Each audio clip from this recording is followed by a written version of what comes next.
Assalamualaikum warahmatullahi wabarakatuh. Perkenalkan, nama saya Andari Indah Lestari dari Program Studi PGSD kelas 4D NPM 5019153. Di sini saya akan memenuhi tugas mata kuliah telah kurikulum dengan dosen pengampu Bapak Tio Gusti Satria, Magister Pendidikan. Pada pertemuan kali ini, saya akan menjelaskan tentang merancang RPP dan silabus untuk kelas 1, 2, dan 3 dalam kurikulum K13. Yang pertama, saya akan menjelaskan tentang silabus. Pengertian silabus.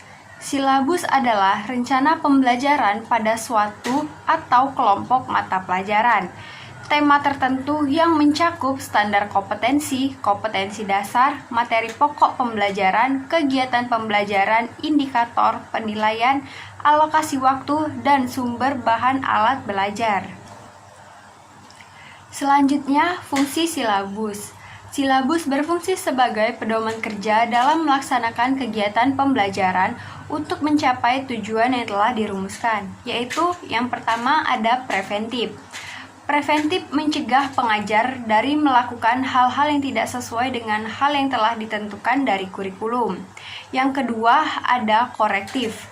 Silabus berfungsi sebagai rambu-rambu yang harus ditaati dan sebagai pedoman dalam melaksanakan pendidikan. Dan yang terakhir ada konstruktif. Silabus memberikan arah secara rinci bagi pelaksanaan dan pengembangan pendidikan yang mengacu pada kurikulum. Selanjutnya, prinsip pengembangan silabus. Agar pengembangan silabus tetap pada koridor standar pendidikan nasional, dalam pengembangannya perlu memperhatikan prinsip-prinsip pengembangan silabus. Di antaranya, satu ada relevansi, yang artinya cakupan ke dalam dan tingkat kesulitan serta urutan penyajian materi dan kompetensi dasar dalam silabus sesuai dengan karakteristik peserta didik. Yang kedua, fleksibilitas. Fleksibilitas dalam pengembangan silabus mengandung arti bahwa keseluruhan komponen silabus dapat mengakomodasikan keragaman peserta didik, pendidik, serta dinamika perubahan yang terjadi di sekolah dan tuntutan masyarakat. Yang ketiga ada kontinuitas. Kontinuitas dalam pengembangan silabus mengandung arti bahwa setiap program pembelajaran yang dikemas dalam silabus memiliki keterkaitan satu sama lain dalam membentuk kompetensi dan kepribadian peserta didik. Yang keempat ada efektivitas. Efektivitas dalam pengembangan silabus berkaitan dengan keterlaksanaannya dalam pembelajaran dan tingkat pembentukan kompetensinya sesuai dengan standar kompetensi dan kompetensi dasar atau SKSD dalam standar isi.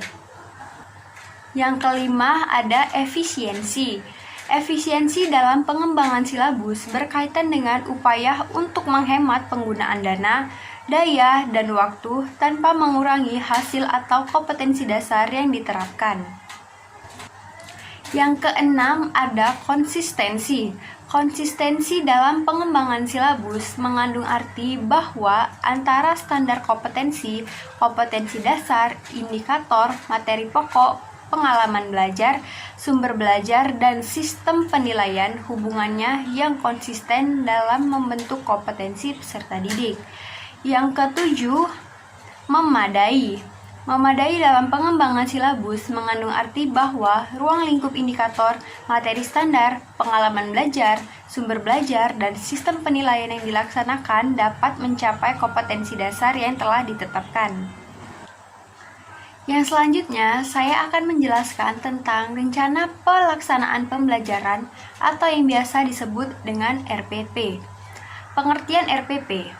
Pembelajaran pada dasarnya merupakan proses yang ditata dan diatur sedemikian rupa, menurut langkah-langkah tertentu agar dalam pelaksanaannya dapat mencapai hasil yang diharapkan. Peraturan tersebut dituangkan dalam bentuk perencanaan pembelajaran. Setiap perencanaan selalu berkenaan dengan perkiraan atau proyeksi mengenai apa yang diperlukan dan apa yang akan dilakukan.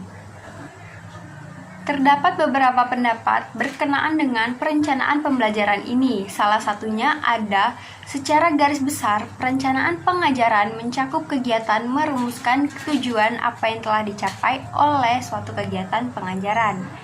Cara apa yang dipakai untuk menilai pencapaian tujuan tersebut, materi atau bahan yang akan disampaikan, bagaimana cara menyampaikan, serta alat atau media yang diperlukan. Yang terakhir, landasan pengembangan RPP.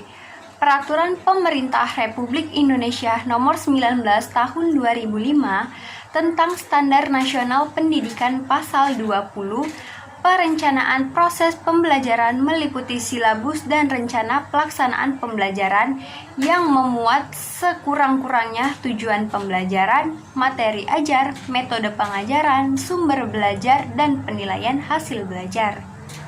Baiklah, itulah dia materi singkat yang dapat saya sajikan pada pertemuan kali ini. Saya mohon maaf apabila terjadi banyak kesalahan kata yang saya ucapkan. Kepada Tuhan saya mohon ampun.